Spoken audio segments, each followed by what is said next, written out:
What images spring to mind when you see this word? Addiction. How much of drug addiction is free choice? What are other types of addiction? What are the consequences of addiction? What kind of people take drugs? Hello and welcome to English for a Better World. In this video, I'm going to explore the root causes of addiction and what can be done about it. Killing the pain. Well, there's a lot to unpack in this catchy title. We will look at that pain and how do we go about killing our own pain. But let's first begin with questions about yourself. Have you ever been addicted to something? I bet you have. At least you're hooked on social network like everyone else. Do you know someone who is an addict? What do you usually do when you are in pain? And that's actually the core question here. What do you do to kill your pain? Would you ever take drugs for fun? And in your view, when is it okay to use drug, if ever? Now, let's figure out the theme of this video by taking a good look at these pictures. What story do you think the pictures tell? Well, to find out what these pictures are all about, just watch the rest of this video. Now, let's find out why people do drugs. All right? So, the first view says, if there are people around, then there are drug users around. It's simple as that. People have been using drugs to get high since prehistoric times, and they're not going to stop anytime soon. Chances are you might be addicted to a drug like nicotine or caffeine.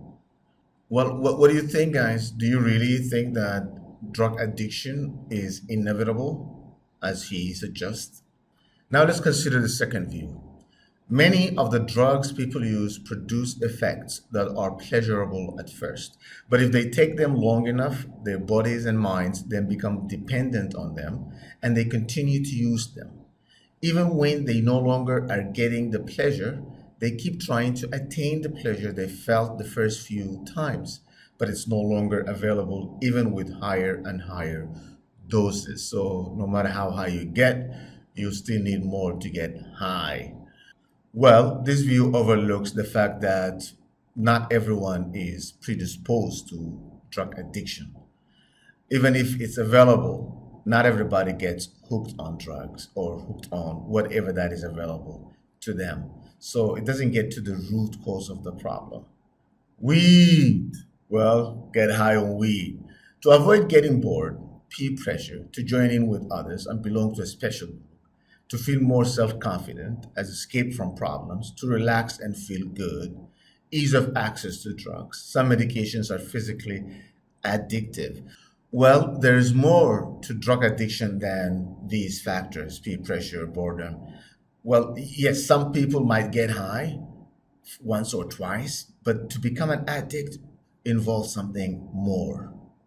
Now let's consider one more view. Drug fills a void that one feels in their lives. When people feel empty, they tend to look for different ways to get away from that feeling. Drug serves this purpose for them. I can even make a wide claim that almost all forms of addiction indicate absence of a meaningful and fulfilling life. This one expresses my view. There is a void at the core of addiction. Addiction here is not limited to drug. It can include many things like shopping, workaholic, like the internet, social networks, and so on. Food for thought. Now let's look at some codes that might help us understand the root cause of addiction. Drug addiction is a cry for affection. So here we have one important factor: absence of love, especially during childhood. This is definitely traumatic.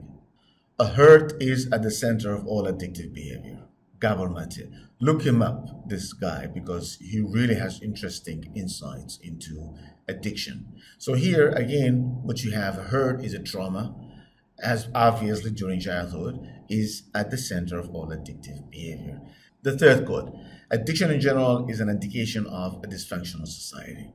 Yes, and dysfunctional society causes lots of pain, which is the last code. Not why the addiction, but why the pain. So if you want to get to the root of addiction, just locate that pain, which is the driving force behind addiction. What can be done to combat addiction? Listen to a few people discussing their views about this question and tell us which views do you agree or disagree with. What do you think can be done to combat addiction? We can do many preventative measures to start with. First off is education. And this education should be started as early as kindergarten. And then this education can, be seen in the media. For me, I think that combating addiction cannot be just education. Education is half the solution. The other half is to eliminate the kind of problems that cause people to throw away everything else they have, which for most addicts is not much at all. They have nothing to lose by throwing away their lives by consuming drugs. I'll give you a very good example. I know that smoking causes health problems. I still smoke. Unrepentantly, by the way. I have no plans of quitting in the near future. But someone in my position is not going to smoke something like hashish or use cocaine and things as tough as this, because I have too much to lose by doing that. But imagine if I had nothing to lose. A person who is living in misery is a person who has nothing to lose, and therefore it's fair trade. The beneficial effects, the hallucinogenic effects of cocaine are equal to or even more valuable to him than what he has in his life. The risk of cancer 30, 40 years from now is probably equal to what I have right now, so I do not feel like I have a lot to lose by continuing to smoke. But I do feel that I have a lot to lose by using some of the more dangerous drugs. And even if I did use them, I would probably exercise more restraint. I would probably be more mindful of, if I fell into addiction, I'll probably be more mindful, more willing to take myself to rehab, realize that I have a problem, and attempt to solve it. But imagine a person who has no way of solving that problem, even if he knew. And recognizing that you are in trouble and feeling that you have no way of getting yourself out of that trouble adds to misery, which is the primary reason why people use drugs.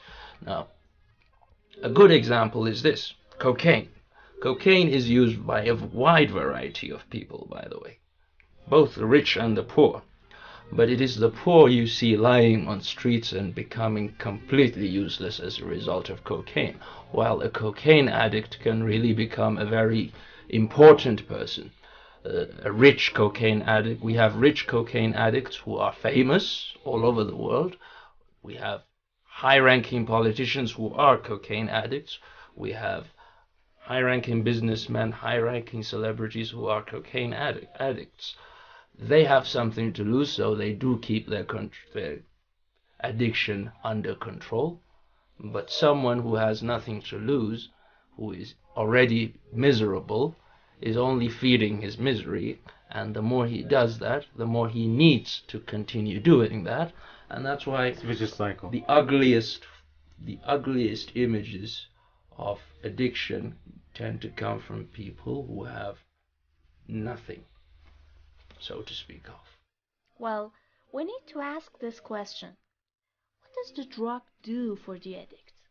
The answer is simple. It kills the pain they feel. The solution is to get to the bottom of what gives the addicts pain and address it. I agree with you 100%. A person to give up an addiction, they need an incentive of something greater value for them to put aside that addiction. Well, as Gabor Mate, who is the leading expert on addiction, says that there are four brain chemicals responsible for addiction. One is dopamine, and dopamine is responsible for, I, I think, love, connection. And then you have endorphin. I think endorphin is responsible for love and connection, and dopamine is responsible for curiosity, vitality, and so on, and meaningful Yes. life. So, in other words, brain development, as he demonstrated, is influenced by environmental factors.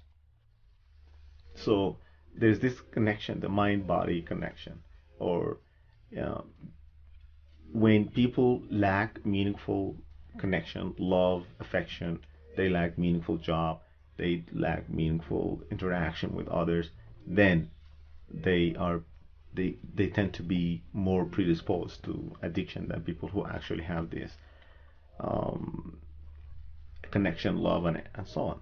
So yes, it has to do with pain, whether it is mental pain or physical pain, but mostly, of course, mental. Or deprivation. Yeah, I mean, yeah, it has to be with lack of these in our life. If you have them, I don't think drug will be much of a big, issue for you.